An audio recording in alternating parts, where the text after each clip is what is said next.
Assalamualaikum warahmatullahi wabarakatuh. Pada mata kuliah kali ini sistem terdistribusi akan menjelaskan sistem basis data terdistribusi yang akan dijelaskan oleh kelompok 6, yaitu beranggotakan Benedictus Mario Wenditranoshe, Randi Suryawijaya, kemudian saya Muhammad Nuradha, kemudian Fira Nurul Izzati, dan Aldo Zamaluddin Fernando. Ya, langsung saja untuk materinya. Pengertian sistem basis data terdistribusi, yaitu kumpulan data yang digunakan bersama yang saling terhubung secara logik tetapi tersebar secara fisik pada suatu jaringan komputer. Kemudian untuk karakteristik database terdistribusi, yaitu kumpulan data yang digunakan bersama secara logik tersebar pada sejumlah komputer yang berbeda. Kedua, komputer yang dihubungkan menggunakan jaringan komunikasi. Ketiga, data pada masing-masing situs dapat menangani aplikasi-aplikasi lokal secara otonom. Keempat, data pada masing situs di bawah kendali satu DBMS. Kelima, masing-masing DBMS berpartisipasi dalam sedikitnya satu aplikasi global. Ya, untuk penjelasan selanjutnya akan dijelaskan oleh teman saya. Selanjutnya, saya akan menjelaskan mengenai bentuk-bentuk topologi distribusi data. Yang pertama ada fully connected network. Keuntungannya adalah kalau salah satu node rusak, yang lainnya masih dapat berjalan dan kerugiannya kontrol manajemen tidak terjamin. Yang kedua ada partially connected network. Keuntungannya adalah reliability-nya rendah dan biaya yang dipakai bisa ditekan. Sedangkan kerugiannya adalah kontrol manajemen tidak terjamin. Yang ketiga, ada tree structure network. Keuntungannya yaitu bersifat netral dan kontrol manajemennya terjamin. Sedangkan kerugiannya adalah jika node pusat rusak, maka semua akan rusak. Lalu yang keempat, ada ring network. Keuntungannya yaitu apabila satu yang rusak, yang lainnya masih berjalan. Sedangkan kerugiannya, kontrol manajemen kurang terjamin karena bersifat desentralisasi. Lalu yang terakhir, ada start network, yaitu keuntungannya kontrol manajemen lebih terjamin karena bersifat sentral dan reliability-nya rendah. Kerugiannya jika node rusak, yang lainnya akan ikut rusak juga. Keuntungan basis data terdistribusi yang pertama ada secara alami mengikuti struktur organisasi. Dua, adanya otonomi lokal. Yang ketiga, sifatnya dapat dipakai secara bersama. 4, meningkatkan ketersediaan. 5, meningkatkan kehandalan. 6, meningkatkan kinerja. Yang ketujuh, harga ekonomis. 8, pertumbuhan yang modular. Kerugian basis data terdistribusi yang pertama, harga software yang cukup mahal dalam segi biaya. 2, kompleksitas. 3, kelemahan dalam keamanannya masih kurang memadai. Yang keempat, sulitnya menjaga kebutuhan data. Yang kelima, kurangnya standar. 6, kurangnya pengalaman. 7, perancangan basis data lebih kompleks. Selanjutnya ada fungsi tambahan basis data terdistribusi. Pertama ada keeping track of data, proses query yang terdistribusi, manajemen transaksi yang terdistribusi, manajemen replikasi data, pemulihan basis data terdistribusi, keamanan, dan manajemen diclarative atau katalog terdistribusi. Baik, selanjutnya saya akan menjelaskan mengenai penyimpanan data pada DBMS. Jadi pada DBMS terdistribusi ini, relasi disimpan pada beberapa tempat yang berbeda. Jadi akses ke relasi secara remote menimbulkan biaya kirim pesan, sehingga dalam mengurangi biaya itu perlu adanya dipartisi atau dibuat fragmen atau direplika yang diassign tersebar pada beberapa site. Sehingga penyimpanan dilakukan secara berdasarkan frekuensi penggunaan lokal agar biaya overhead komunikasi berkurang. Jadi, dalam penyimpanan DBMS terdistribusi ini kan menimbulkan biaya yang besar untuk mengakses ataupun mengirim pesan. Jadi, salah satu cara untuk mengurangi biaya tersebut adalah adanya pembuatan partisi ataupun fragmentasi.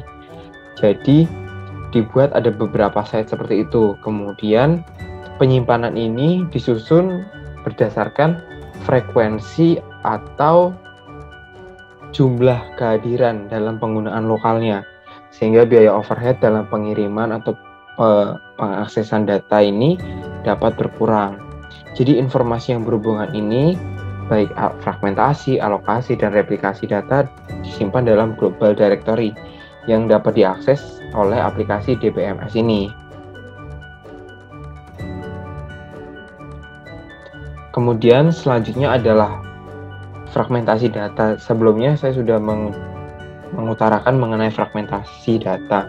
Jadi fragmentasi ini adalah proses membagi atau pemetaan database. Jadi di mana database ini dipecah-pecah, kemudian dibentuk berdasarkan kolom dan baris. Ada kolom dan baris yang kemudian disimpan di dalam satu site atau satu unit komputer yang berbeda pada jaringan data. Jadi memungkinkan dalam pengambilan keputusan terhadap data yang telah dibagi.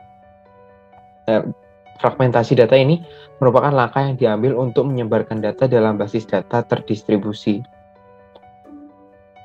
Selanjutnya adalah alasan-alasan kenapa sih fragmentasi ini dibutuhkan. Yang pertama adalah penggunaan. Jadi, user ketika menggunakan data pada database ini hanya menggunakan sebagian. Jadi, tidak menggunakan seluruh data dari database. Dengan adanya fragmentasi ini, pembagian ini, penyekatan ini, jadi sistem akan mengambil data-data yang dibutuhkan saja. Sehingga waktu proses menjadi lebih singkat, menjadi lebih ringan.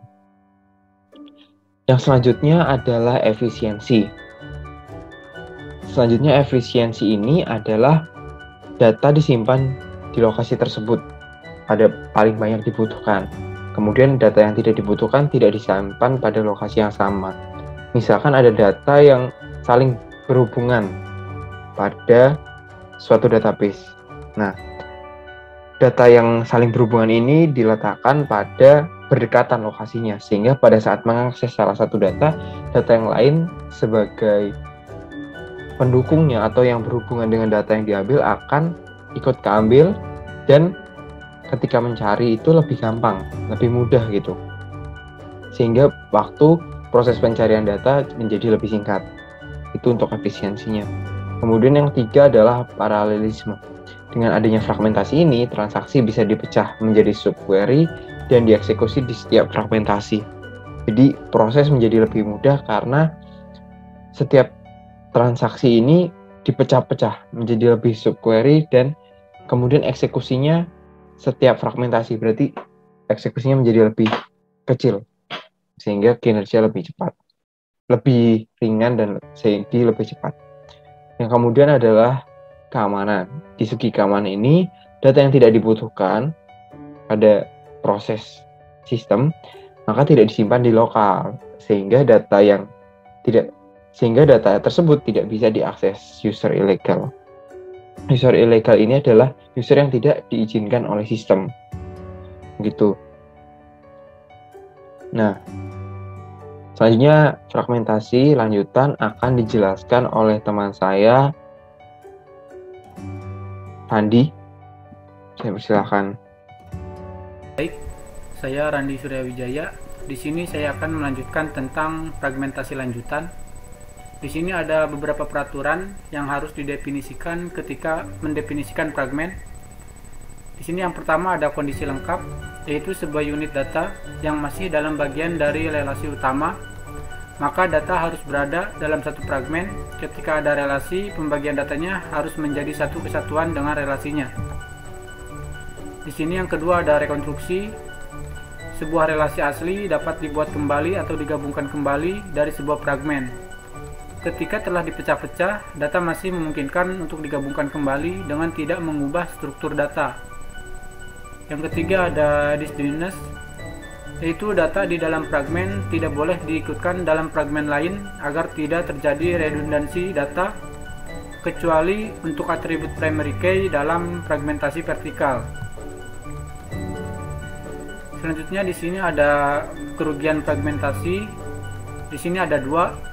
Yang pertama ada kinerja yang dapat turun karena data tersebar dan butuh proses untuk menggabungkan kembali. Yang kedua ada integritas yang dapat terganggu dikarenakan kegagalan pada salah satu site database server. Selanjutnya ada jenis fragmentasi. Di sini ada 3 jenis fragmentasi. Yang pertama ada fragmentasi horizontal, yaitu terdiri dari tuple dari fragmen global yang kemudian dipecah-pecah atau disekat menjadi beberapa subset. Yang kedua ada fragmentasi vertikal, membagi atribut-atribut dari fragmen global yang tersedia menjadi beberapa grup. Yang ketiga ada fragmentasi campuran, yaitu cara yang sederhana untuk membangun fragmentasi campuran, yaitu terbagi dua. Yang pertama ada menggunakan fragmentasi horizontal pada fragmentasi vertikal. Yang kedua ada menggunakan fragmentasi vertikal pada fragmentasi horizontal. Baik, sekian dari presentasi kelompok kami. Mohon maaf bila ada kesalahan. Wabillahi taufiq wal hidayah. Wassalamualaikum warahmatullahi wabarakatuh.